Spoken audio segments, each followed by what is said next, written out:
Hello students, welcome again. अब मैं आपके सामने फिर से एक क्वेश्चन डिस्कस कर रहा हूँ। ये सारे क्वेश्चंस जो है कॉम्पिटिटिव हैं, आईआईटी वगैरह में आने वाले क्वेश्चंस। जैसे यहाँ पे लिखा है a triangle has sides of length 6, 7 and 8 units. The line through its incentre parallel to the shortest side is drawn to meet the other two sides at point P and Q. The length of segment PQ is. तो बेटा इस question को 2-3 बार आप पहले पढ़ लीजिएगा। शायद आपको इन सेंटर न क्लियर हो तो शायद इन सेंटर आप रिवाइज कर लीजिएगा। इन सेंटर वैसे कहते किसे हैं? जैसे जो ये इंटीरियर एंगल्स होते हैं, जैसे एंगल ए, ये एंगल बी, ये एंगल सी। इंटीरियर एंगल को बाइसेक्टर जो होते हैं, ये जहाँ पर मीट करते हैं, इस पॉइंट को कहते हैं इन सेंटर।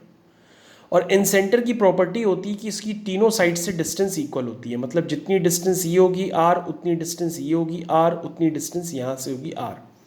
इन सेंटर की तीनों साइड से डिस्टेंस इक्वल होती है। फिर आर रेडियस को मान करके हम इसका एक सर्कल ड्रॉ करते हैं। ये ट्रायंगल के अंदर होता है, इसलिए हम इसको इन सर्कल कहते हैं। तो यहाँ पे इन सेंटर है और इन सेंटर की साइड से डिस्टेंस जो होगी वो इन सर्किल की रेडियस यानी आर के बराबर होगी। और मैंने बताया था अगर ये सर्किल है तो ये सर्किल की रेडियस होगी, तो यानी ये सर्किल की टेंजेंट होगी। और टेंजेंट और रेडियस के बीच का जो ये एंगल होता है, ये कितना होता है? ये देखिए मैंने आपके सामने बनाया है, ये होता है 90 डिग्री। कितना होता है? 90 डिग्री।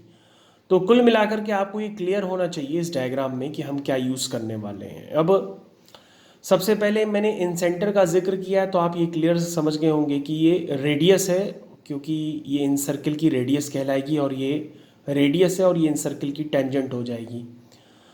अब हम लोग को क्या करना है? इस क्वेश्चन को करना है, इस क्वेश्चन में जो जो डाटा दिया है इसको यूज़ करना है कि इन सेंटर से एक लाइन ड्रॉ की गई है जो शॉर्टेस्ट साइड के पैरेलल है। अभी शॉर्टेस्ट साइड इन तीनों साइड्स में कौन सी साइड है? वो 6 सेंटीमीटर है। तो शॉर्टेस्ट साइड्स की जगह हम 6 सेंटीमीटर या 6 यूनिट जो भी है उसको लिख सकते हैं।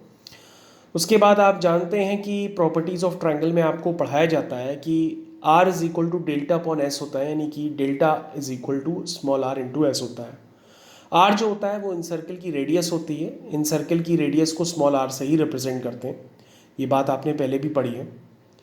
और S क्या होता है? सेमी पेरीमीटर होता है, यानी a plus B plus C upon 2। तो ये a plus B plus C upon 2, इन तीनों को सम बाई 2 करेंगे तो ये 21/2 आएगा सेमी पेरीमीटर। इसके अलावा हम इस ट्रायंगल का एरिया एक और तरीके से भी लिख सकते हैं, half into base into height. ये बेस हो गई और ये हाइट हो गई। तो हाइट को मैंने h मान रखा है और बेस आपकी जो शॉर्टेस्ट साइड है, क्योंकि ये जो लाइन ड्रॉ की गई है इन सेंटर के थ्रू, ये लाइन जो है ये शॉर्टेस्ट साइड के पैरेलल है। ये गिवन है क्वेश्चन में। तो half into base into height लिखा तो हमारे पास पहले से भी ट्रायंगल का एरिया है। अभी आपने आपसे फिर से ट्रायंगल का एरिया निकलवाया तो यहाँ से r अपॉन एच का रेशियो आ गया 2/7। अब ध्यान दीजिए कि मैंने बताया कि ये जो साइड है जिसमें मैंने एरो बनाया है ये है PQ साइड, और अब मैं जिस पे एरो बना रहा हूँ ये BC साइड है। ये दोनों आपस में पैरेलल है। क्या ये पैरेलल है? अगर ये दोनों पैरेलल साइड्स होती हैं तो इनके ये एंगल कॉरस्पॉन्डिंग एंगल्स इक्वल होंगे, ये भी कॉरस्पॉन्डिंग एंगल्स इक्वल होंगे, जिससे ये दोनों ट्रायंगल यानी कि APQ और बड़ा वाला ट्रायंगल ABC ये आपस में क्या होंगे? सिमिलर ट्रायंगल्स होंगे, डबल ए सिमिलरिटी से, क्योंकि ये वाला एंगल इस वाले एंगल के इक्वल है और ये वाला एंगल इस वाले एंगल के इक्वल है, कॉरस्पॉन्डिंग एंगल, क्योंकि PQ is parallel to BC। अब आप जान चुके हैं कि ट्रायंगल सिमिलर है तो उनकी कॉरस्पॉन्डिंग साइड्स का रेशियो जो होता है इक्वल होता है।